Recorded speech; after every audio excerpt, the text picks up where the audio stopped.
Welcome back to Inside City Hall. As we've been reporting, our city is reeling from yesterday's news of the sudden death of Brooklyn District Attorney Ken Thompson. Joining me now to talk about Thompson's life and legacy are two of his longtime friends and members of the city's legal community. Zachary Carter is our city's corporation counsel. Douglas Wigdor is Thompson's former law partner. Thank you both for being here.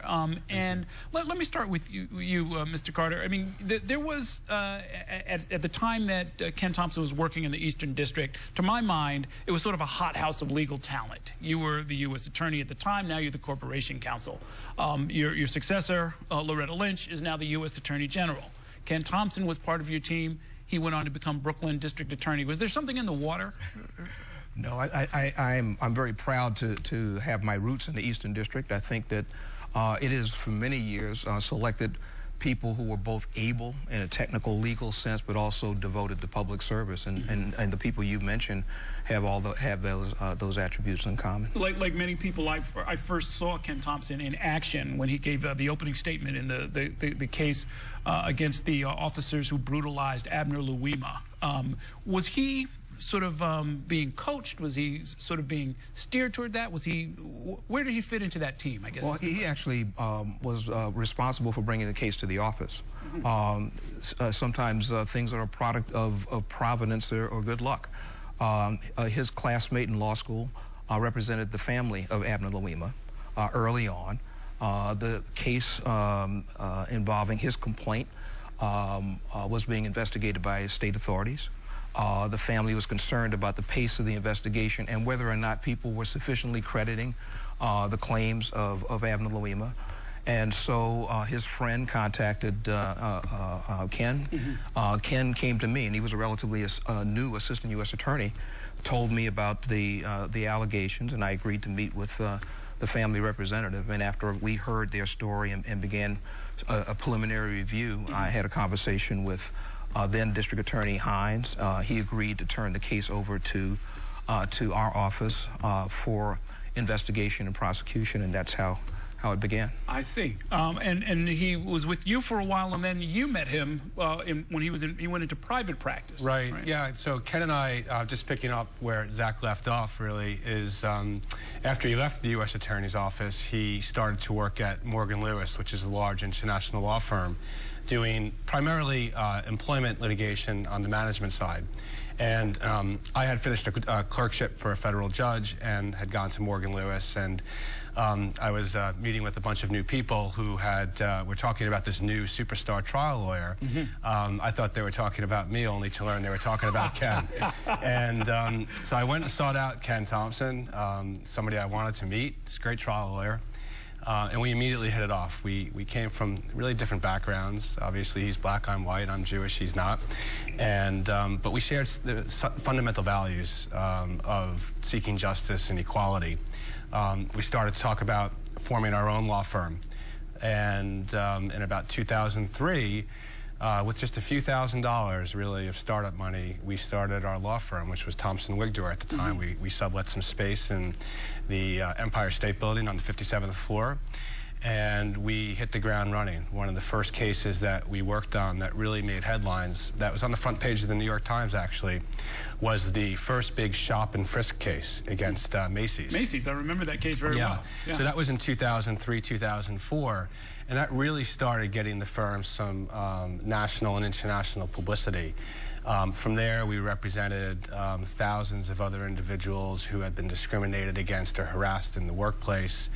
Obviously, a lot of the media attention has been around our representation of Nafissatou Diallo in the Dominique Strauss-Kahn sexual assault case, where Ken again took the lead in front of the media and really stood up next to her. That was just remarkable. That's the only time I've ever done this. I started calling people and saying, turn on the television, turn on the television, because when it was clear that the Manhattan District Attorney Cy Vance was not going to prosecute the case, he basically put the whole case out there on the sidewalk in what I remember is something like a 20-minute press conference. We laid out the indictment. We felt so strongly in the case and our client, Ms. Diallo, and so did Ken, obviously. We felt that the DA was making a mistake. And rather than, like most lawyers would do, just sort of take it and walk away, that wasn't the sort of person Ken was, nor I for that matter.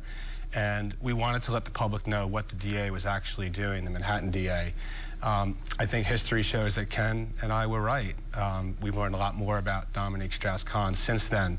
And I think most people, if you ask them now, would tell you that our client was telling the truth. When Ken was thinking about running for district attorney, I was talking with him about it, and he said, you've got to come to the office because you've got to see what I will be giving up. Right. And you guys had, or have, I don't know if you're still in the same space, are, yeah. This remarkable commercial condo space on Fifth Avenue, this gorgeous space. You had enjoyed quite a bit of professional success. We're on Union Square on Fifth Avenue. Ken came into my office and said, Doug, and I always suspected Ken was going to run for politics.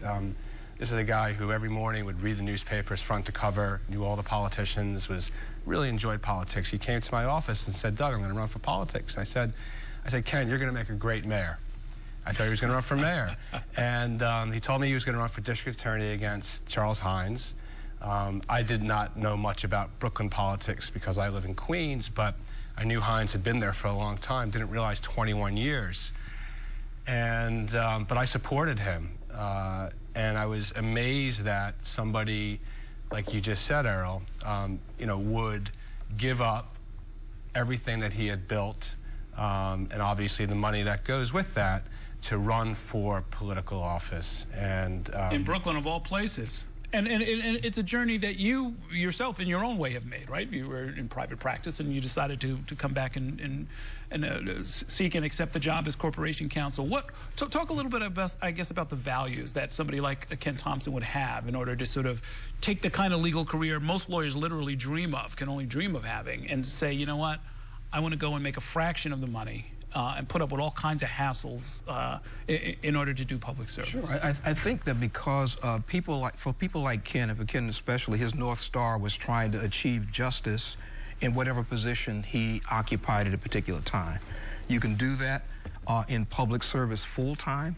You can do it in a private practice that is part paying clients, part pro bono, and sometimes that private practice permits you to return to public service after you have fulfilled your obligations to your family, which is always your first obligation. Right. And I saw so much of what he brought in the short time that he was there as district attorney is a different kind of a style that normally you have local officials who they're glad handers, they're sort of charismatic, they're kind of always in politics from start to finish. He wasn't that kind of a guy. I mean, he struck me as a competent professional. He was always interested in innovation, trying to sort of push the office into some new areas, and wasn't very much interested in the political ramifications of things that he was doing. In fact, I mean, I had discussions with Ken about him actually trying a case to a jury. I mean, this is a sitting district attorney, and he was going to do that. That was something he wanted to do as a sitting DA, which is unheard of. And it did really do things that other people had maybe thought about but didn't want to put into action, like a conviction integrity unit, which is now being looked at all over the country as the leading conviction integrity unit throughout the nation, in terms of not locking people up for low-level marijuana possession. Those are things that other DAs shied away from. Ken, as soon as he got into office, that was one of the things he did.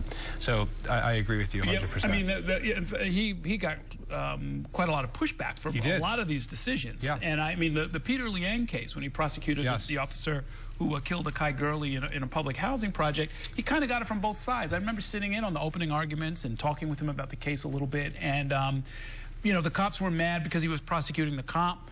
A lot of the community advocates were mad because after winning the case, he recommended to the judge that there be no prison time.